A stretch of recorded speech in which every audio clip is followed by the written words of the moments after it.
장 6절의 말씀 제가 받들어 봉독하도록 하겠습니다. 너희 속에 착한 일을 시작하시니까 그리스도 예수의 날까지 이루실 줄을 우리가 확신하노라. 아멘. 여기 빌립보서 1장 6절의 말씀, 여기 착한 일이란 그들이 예수 그리스도를 믿음으로써 얻게 되었던 구원과 이 구원의 일을 시작하신 이는 하나님이시며 또한 이러한 일을 시작하신 하나님께서 그리스도 예수의 날인 재림의 날까지 우리의 삶 가운데 이 구원의 일을 계속하며 이루어 가시는 것을 말씀해 주고 있습니다. 이런 빌립보교인들의 이런 확신은 그들에 대한 바울의 평가에 의한 것이 아니라 하나님의 능력에 기초한 것임을 사도 바울은 말씀해 주고 있습니다. 이제 2013년도 새해를 맞이했습니다.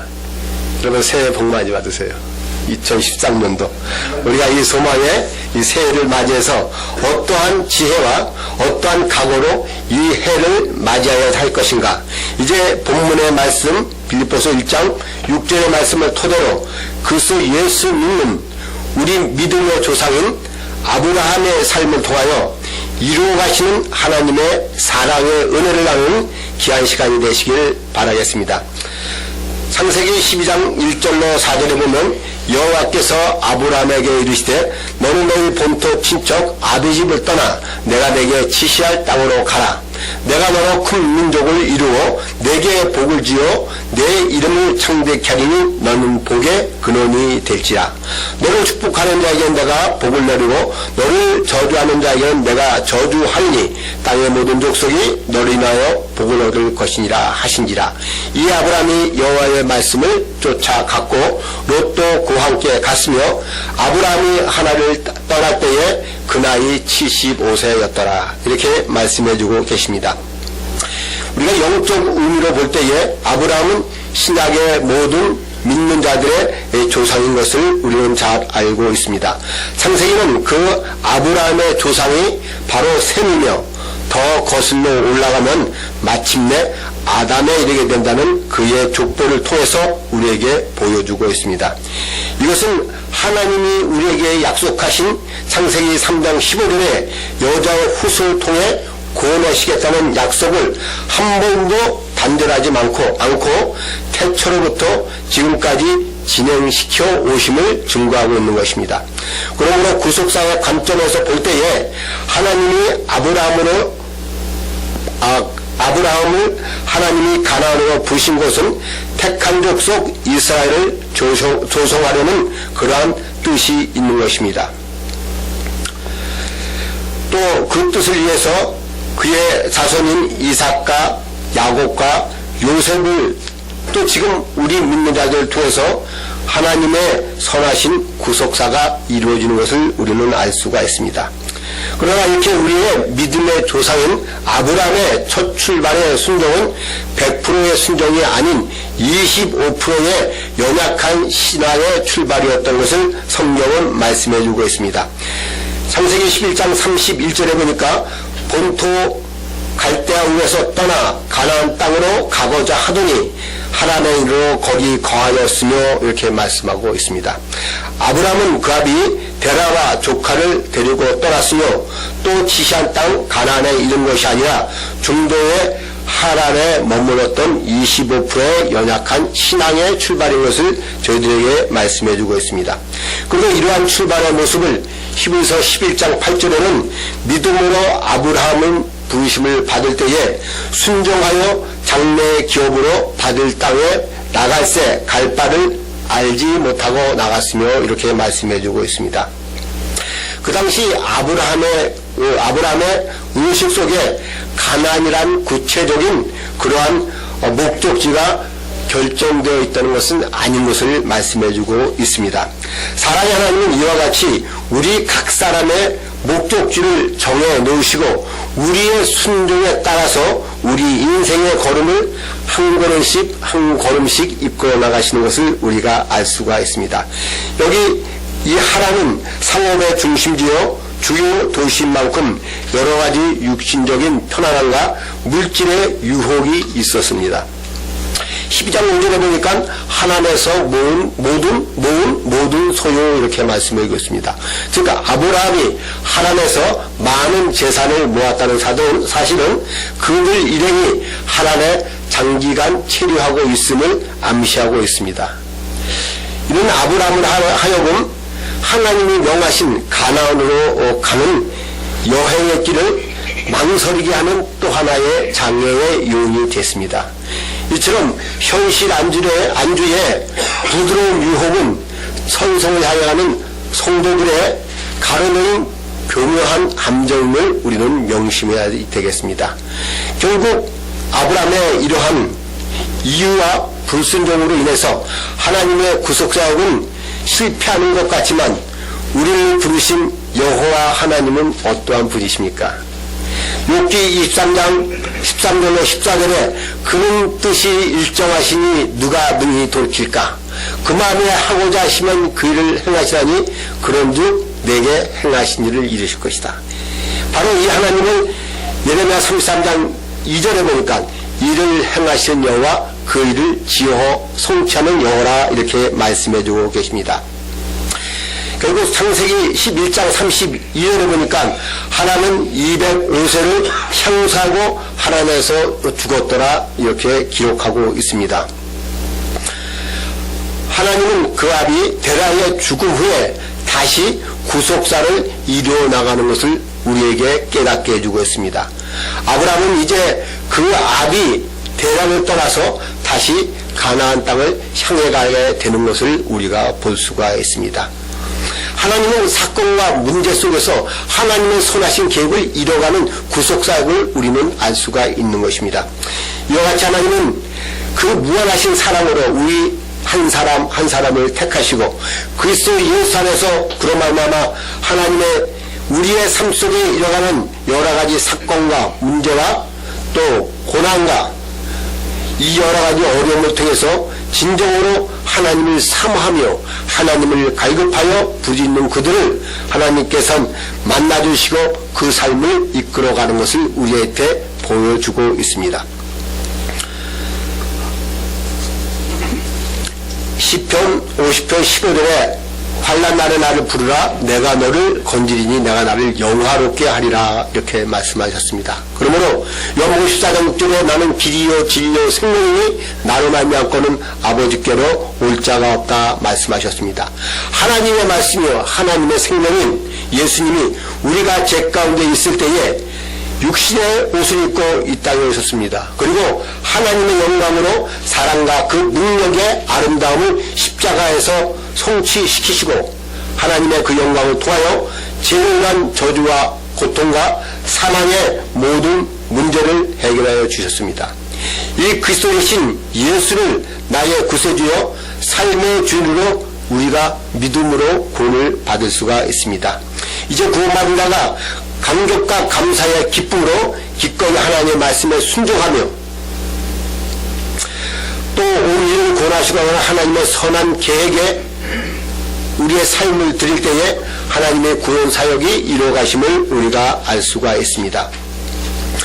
창세기 12장 5절에 보니까 아브라함이 그 안에 사라와 조카 롯과 하란에서 모은 모든 소유와 얻은 사람들을 이끌고 가나안 땅을 가려고 떠나서 마침내 그 땅에 들어갔다 이렇게 말씀하고 계십니다. 아브라함이 하나님의 인도하심으로 우여곡절 끝에 결국 가나안 땅에 들어간 것을 볼 수가 있습니다. 가나안 땅에 가서 그들이 한 것은 창세기 12장 7절에 8절에 여호와를 위하여 단을 쌓다 이렇게 말씀해주고 있습니다. 이 단을 쌓는다, 이 단을 쌓는다는 것은 하나님이 우리에게 주시는 넘치는 은혜를 감사하며 하나님이 약속으로 우리에게 주신 그 가나안 땅을 자기가 믿음으로 받는다는 신앙의 표징을 나타내주고 있습니다. 이와 같이 우리도 예배를 통해서 아무 공로 없이 사랑으로 우리를 부르시고 구원하여 주신 그 크신 은혜를 감사하며 예수 그리스도를 말미암아 우리에게 약속하신 천국을 믿음으로 소유하는 여러분들이 되시길 바라겠습니다. 창세기 12장 10절에 보니까 그 땅에 기근이 있으므로 아브라함이 애굽에 우거하여 하여 그리로 내려갔으니 이는 그 땅에 기근이 심하였습니다. 이렇게 말씀해주고 계십니다. 아브라함이 가나안 땅에 들어가서 얼마 동안 살게 되었을 때에 그 땅에 흉년이 들어 기근이 심하게 떴던 것을 말씀해주고 있습니다. 그래서 아브라함은 흉년을 피하여 애굽 땅에 머물러 살기 위해서 그곳으로 내려갔습니다. 그러나 이것은 바로 아브라함의 또 하나의 큰 실수인 것입니다. 바로 하나님의 지시 없이 자기 생각대로 애굽으로 내려간 것과 또 자기는 자신의 목숨을 구하고자 아내를 누이라고 속여 바로왕에게 보낸 것은 바로 그의 큰 실수인 것을 우리에게 보여주고 있습니다. 아브라함이 이렇게 계속되는 유랑 생활과 극심한 기근을 당하자 그 상황을 하나님 앞에 아뢰기에 앞서 자신의 눈으로 보이며 자신의 지식으로 인간의 처신술로 모면하고자 시도하다가 더욱더 큰 위기에 빠지는 아브라함의 실수와 나약함을 우리가 볼 수가 있습니다. 아브라함이 이러한 실수를 한 것은 하나님에 대한 보호의 확신이 부족하기 때문입니다. 우리도 지금 마찬가지입니다. 입으로는 하나님 감사하고 모든 것을 맡긴다고 하지만 나의 삶 속에 정말 하나님을 확신한가 있습니까? 정말 그 하나님은 살아계십니까? 정말 그 하나님은 사랑과 자비와 인애가 풍성하신 그 자비 하나님이 틀림없습니까? 그 하나님은 살아계신 하나님이 틀림없습니까? 그 살아계신 하나님은 천지를 창조하셨기 때문에 절대 실수가 없으신 그 하나님이 맞습니까? 그것이 사실이라면 우리의 문제는 절대 문제가 아닙니다.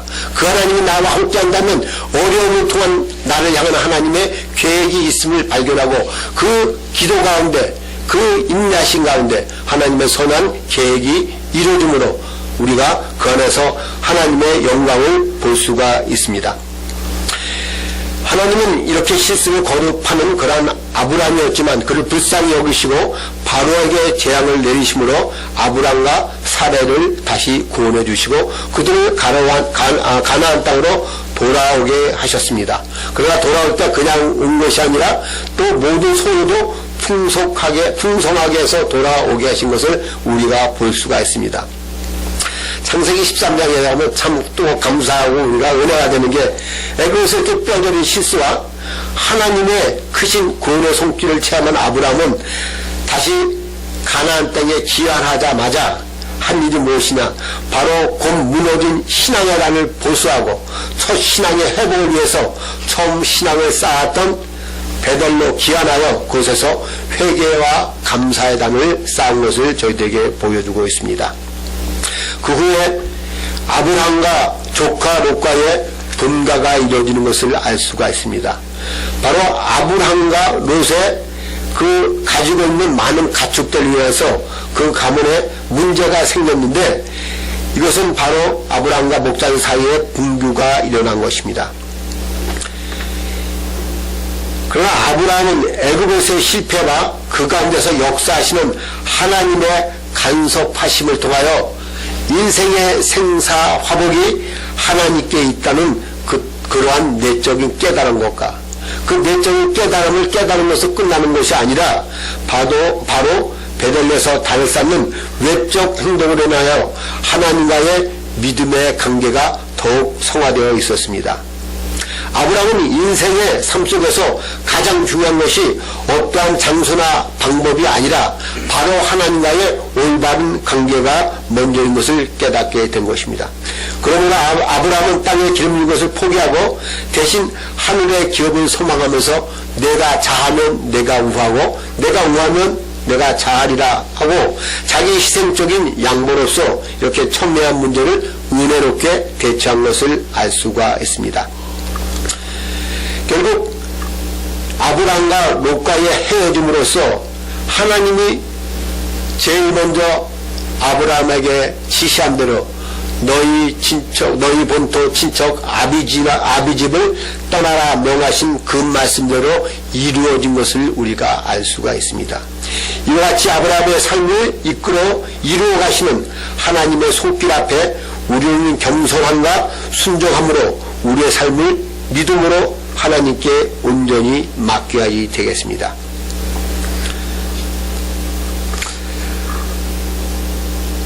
창세기 14장에 보면 세상의 물질을 탐내고 결국 소돔과 고모라 땅을 갔던 롯은 하나님이 주신 재앙으로 말미암아 포로돼서 어려움을 당하는 모습을 알 수가 있고, 그때 바로 가인 318명을 드리고 아브라함이 롯을 구출한 사건을 알 수가 있습니다. 그러나 그곳에서 이 롯은 그것을 떠난 것이 아니라 다시 그것에 안주함으로써 결국은 어려움을 당하는 것을 우리가 알 수가 있게 됩니다. 이 일이 있은 후에 창세기 15장에 여호와께서 아브라함에 나타나서 말씀하신 것이 내 몸에서 날짜가 내 후사가 되리라 하시고 그를 이끌고 밖으로 나가 가라사대 하늘에 있는 묵별을 보라, 이렇게 말씀하십니다. 저 묵별을 셀 수가 없듯이 내 자손도 이와 같이 주리라 하니 아브라함이 여호와를 믿으니 하나님께서 그를 의로 여기셨다, 이렇게 말씀해주고 계십니다. 아브라함은 또 사례는 믿음이 작은 사람이 아니었지만 16장에 보면은 10여 년이 하나님의 약속의 말씀 10여 년이 지난 후 결국 아내 사라의 말을 듣고 여종 하갈을 통해서 이스마엘을 낳는 것을 알 수가 있습니다.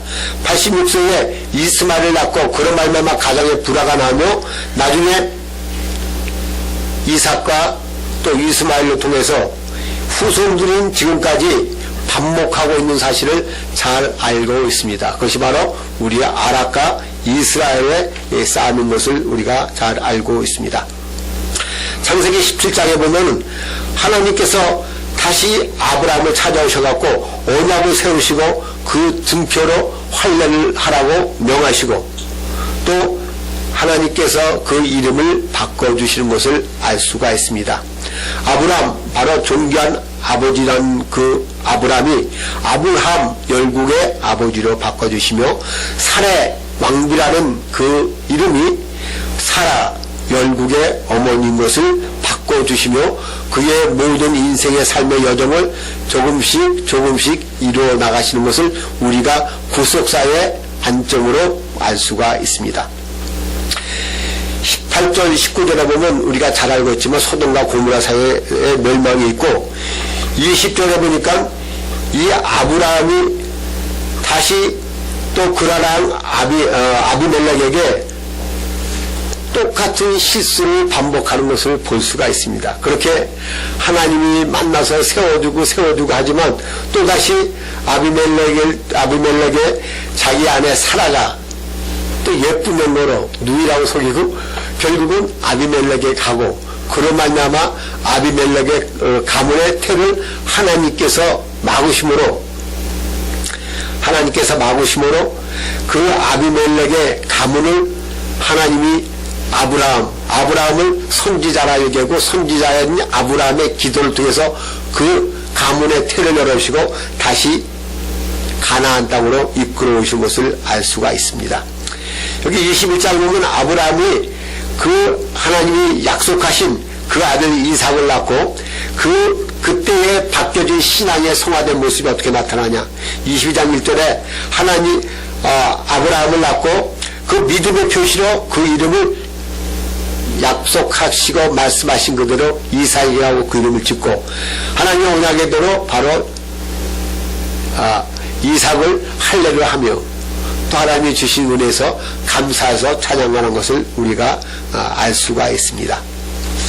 우리가 나간 것처럼 창세기 22장에 보면은 하나님이 이제야 뭘 시작하셨냐, 아브라함을 시험하셨다, 이렇게 말씀해주고 계십니다. 창세기 12장에 아브라함을 택해서 부신 그 하나님이 이 아브라함을 언제 시작했냐, 하나님이 다 이뤄놓고 당연히 그 시험을 통과할 수 있을 그때에 창세기 22장 1절에 하나님이 아브라함을 시험하셨다, 이렇게 말씀하고 계십니다. 그리고 2절 3절에 보니까 아브라함을 번제로 바치라고 할 때에 이 아브라함은 아들을 번제로 바치라는 놀라운 명령에도 묵묵하게 아무 말 없이 즉각적으로 따르는 확고한 순종의 신앙을 우리에게 보여주고 있습니다. 이런 모습이 11서 11장 9절에는 저가 하나님이 능히 죽은 자 가운데서 다시 살릴 것을 생각한지라 이렇게 말씀해 주고 계십니다. 이런 모습을 야고보서 2장 22절에 내가 보거니와 믿음이 그의 행함과 함께 일하고 행함으로 믿음이 온전케 됐다 이렇게 말씀해 주고 있습니다. 믿음으로 의롭다고 받았지만 그 믿음의 바탕이 돼서 그 일을 하나님의 말씀에 순종하고 그 명령을 지켰을 때 그 믿음이 온전케 됐다 이렇게 말씀해 주고 있습니다. 또 그리고 한편 아브라함은 하나님 당신께서 당신이 필요하신 희생제물을 친히 준비할 것이다 하는 그러한 믿음도 가지고 있었습니다. 창세기 22장 8절에 보면 번제할 어린 양은 하나님이 자기를 위하여 친히 준비하시라 이렇게 아들 이삭에게 말하는 것을 알 수가 있습니다. 또 창세기 22장 9절에 10절에는 아버지의 신앙을 본받고 아버지를 통해서 그 하나님을 믿게 된 그 이삭을 통해서 헌신적인 순종을 우리에게 나타내주고 있습니다.